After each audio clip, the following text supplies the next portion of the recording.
You're listening to Wise Women with Daisy Khan, where faith rolls up its sleeves as a force for good, and where women define the future with wisdom and wonder. I'm Daisy Khan. Kindly subscribe wherever you get your podcast.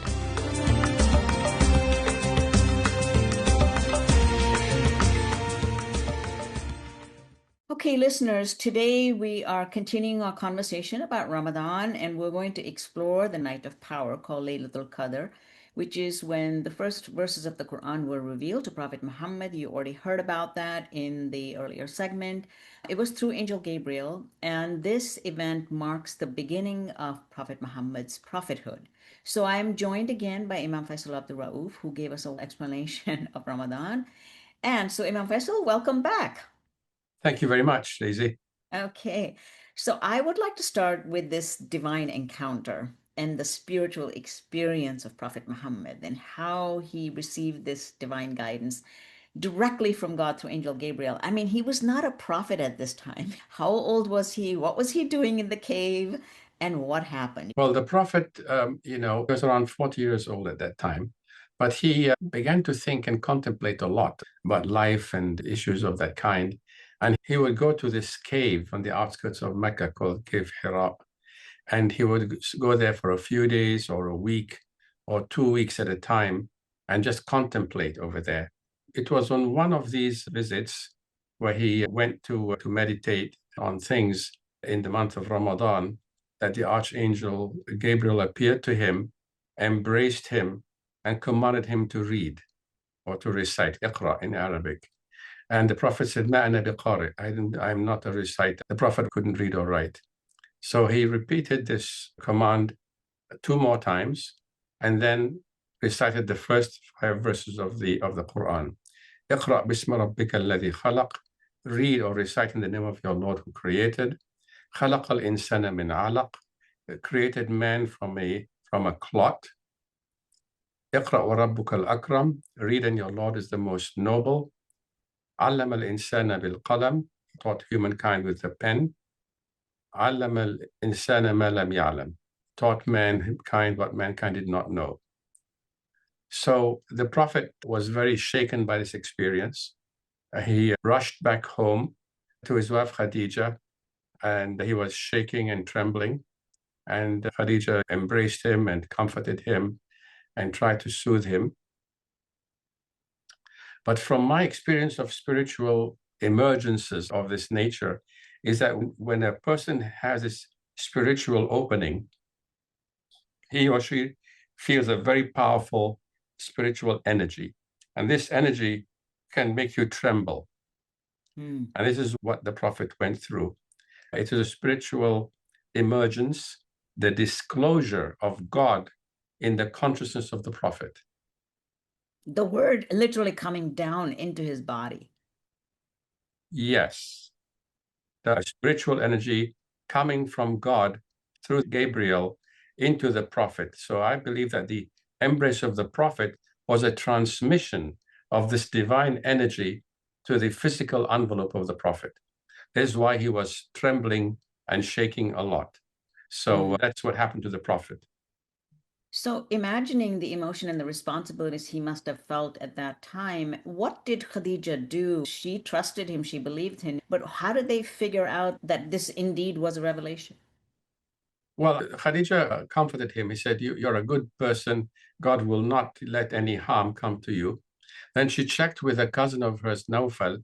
He was a Christian, and he recognized this. He said, this is the Archangel, and that he's the expected prophet, because there was among the Jews and the Christians a belief at that time that a prophet was due to appear in Arabia among the Arabs. They were looking forward to the appearance of a prophet.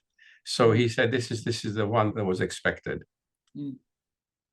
So then he got validated, and then he knew he was a mission. But so what was the significance of this first Quranic revelation to Prophet Muhammad's eventual mission? I mean, what would happen? Now, I'm trying to ask you these questions because a lot of people think that the Quran is written by some men, and I want you to explain how these revelations were coming down. Well, the Archangel Gabriel visited the Prophet again repeatedly through months and years, and then informed him as to what was his mission, and revealed to him more verses of the Quran in two methods. One method was when the Archangel Gabriel would visit him and recite the verses to the Prophet, and the Prophet would remember them. And the other method was when the Prophet would hear a very powerful ringing of a bell, and the words of the Quran would come into his consciousness. But this was much more difficult upon the Prophet. According to the hadith, would break into a sweat even on a cold day when that happened. It was more physically demanding on the Prophet than when he was visited by the Archangel and having the Quranic verses recited to him. So the night when the Quran was revealed also falls during Ramadan. The first one was in Ramadan. But over the next 23 years, it happened during various times of the year. Right. So what is this night considered to be? Why is it called the night of decree? What happens on this night now for Muslims? What are we looking forward to? Well, it is the night which initiated the beginning of the Prophet's mission, and it initiated the revelation of the final revelation, which we know as Islam today. But also the Prophet commanded his followers to look for the night of Laylat ul-Qadr. He urged his companions to experience their own Laylat ul-Qadr. One of the most fascinating things about our Prophet is that our Prophet was not just a teacher. He also was an exemplar. In other words, we are supposed to model the Prophet in all of our experiences, except for pretending to be a prophet. So whatever the Prophet experienced of Laylat al-Qadr, we are supposed to experience it too. Okay? And there are hadith of some of his companions who experienced Laylat al-Qadr in the first 10 days of Ramadan. But the Prophet also urged his companions to look for it in the last 10 days of the month of Ramadan, especially on the even nights of the month, last 10 days of Ramadan. But basically, to me, what this really means is that we have to experience the self-disclosure of God in our own individual consciousness. What the Prophet is urging us to do is to experience the reality of God in our own consciousness, in our own minds and hearts, because that is what Laylat al-Qadr is really all about. I know that the last 10 days of Ramadan, and because we don't know the exact date, which you mentioned, is not definitely known, I think that it's almost like intentionally trying to encourage extra devotion, because I know Muslims, they're really going into full devotion and visiting mosques and doing halakas and tikah in the last final 10 days with the intention that maybe that self-disclosure, that they will experience that. Right. And the fact that the Prophet confirmed the experience of some of his companions of the experience of Laylat al-Qadr in the first 10 days of Ramadan, and yet urging them to look for it in the last 10 days of Ramadan, means that the experience of Laylat al-Qadr is not something which is out there. It's something which is within yourself. It is your own individual experience, and you can experience it at any time of the month. So it's basically it expands the opportunities for the Muslim to experience the disclosure of God in his or her consciousness. So I remember as a child, they sit there and we would fast and we would stay up all night and we would imagine angels descending. So what is this night of decree about? Are we supposed to be forgiven on this night? What happens on this night? It's not very clear, because there are a couple of other nights which are also referred to. One is the 15th of Sha'ban, which is a month before Ramadan, called Laylat al-Bara'ah. God reveals all the events for the next year to the angels who will conduct it. So in other words, if anybody is born or any soul dies that year, all those major events, God reveals them to the angels who will conduct them on that night of, which is the middle of the month of Sha'ban, before Ramadan. But it is not clear whether it is something which might also happen in Laylat al-Qadr. We're not taught it happens in Laylat al-Qadr, but I mean, it could be as well, because these nights, to me, while they might occur on different times in our calendar, they are not different times with God. All Yeah. time with God is in the present. So it might be that Laylat ul-Qadr is also a night in which God's decrees are revealed to the angels to be performed, although we are taught this happens really in the month before Ramadan, in the middle of the month of Shaban. Yeah. So it looks like forgiveness is abundant and prayers are accepted and we get lots of blessings. But I'd also heard that during Ramadan, the gates of hell are chained and the gates of heaven are wide open. What is that about? Well, just like I said, the night of power is not a night out there, it's an experience in here.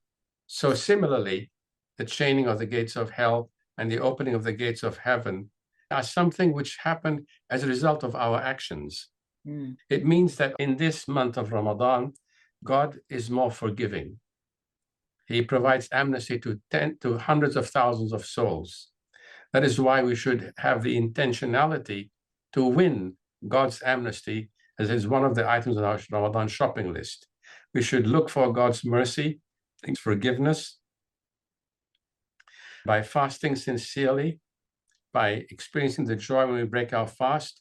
So we look forward to the meeting with our Lord and to God's meeting with us. So all of this is part of the complex of the chaining of the gates of hell and the opening of the gates of heaven. It means that God's mercy is more readily available, that our fasting dissolves sins, we receive Allah's forgiveness, and we have an easier time to win the reward of heaven. So this is what it means. So, of course, because we are so much more devout, we're praying more, we're accruing more good deeds, and we're also sinning less. I just wanted you to describe, we don't just fast with food and drink, but we also supposed to fast with our eyes, with our ears, with our hands. In other words, no lying, no cheating, no seeing bad things, that kind of stuff. Of course, the Prophet said that many a person fasts, but gains nothing from his fasting but hunger and thirst. This means that fasting is not just the abstention of food and drink and sexual activity, it's the abstention from bad behavior, from lewd behavior, from obscene behavior, trying to control your anger, trying to enhance your morality and your ethics. This is all part of the package of fasting. Because a person who avoids food and drink becomes angry with people, is rude to people, then your fasting is not valid. You vitiate the value of your fast. Okay, so as we close, how can the spiritual significance of this night inspire personal reflection or growth in an individual? So if you could just wrap this up and explain that to us in depth. Like I said, the Prophet is an exemplar for Muslims.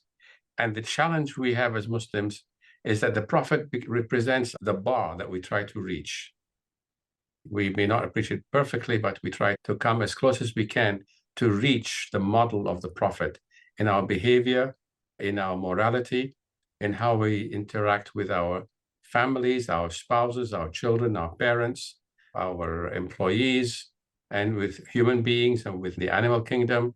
After the Prophet died, one of the young people who have the generation after the time of the Prophet asked Aisha, what was the Prophet like? And she answered, he was the walking Quran. Mm, He was, in other words, he modeled in human behavior all of the ethics and the morality of the Quran. And we are urged to follow the Sunnah or the example of the Prophet. So we also should aspire to be walking Qurans, to exhibit ethics and morality which is taught in the Quran and the example of the Prophet. mm, So this is part of the purpose of Ramadan as well, is to help us acquire some line items in our moral behavior that approximates that of the Prophet Muhammad, peace and blessings be upon him. yeah. And for those of us who can achieve that, well and good, and lucky you.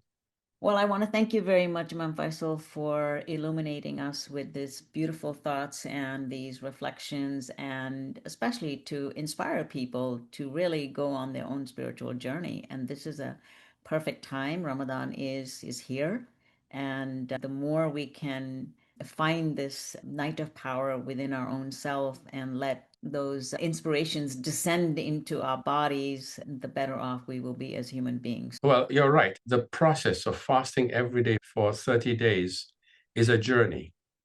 The spiritual exercise that as we do it every day becomes easier. And as we do it for over a period of a month, we acquire certain realizations. We acquire certain insights into the value of our fasting every day. So this journey is part of strengthening our spirituality to a higher level. All of this is part of the value and the byproduct of fasting the month of Ramadan.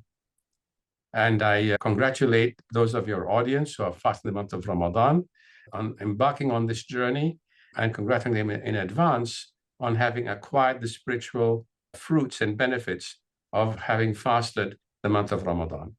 Well, thank you so much, Imam Faisal, for those beautiful words. And for listeners, if you haven't tried fasting, give it a try. Take your intermittent fasting and lengthen it and join the iftars and be part of the community. Thank you so much, Imam Faisal, for joining me. And try it, you might like it. Yes, you might dislike it. Thank you very much, David, and Thank God you. bless you. And I wish you and your audience a very blessed month of Ramadan. Thank you so much, and same to you.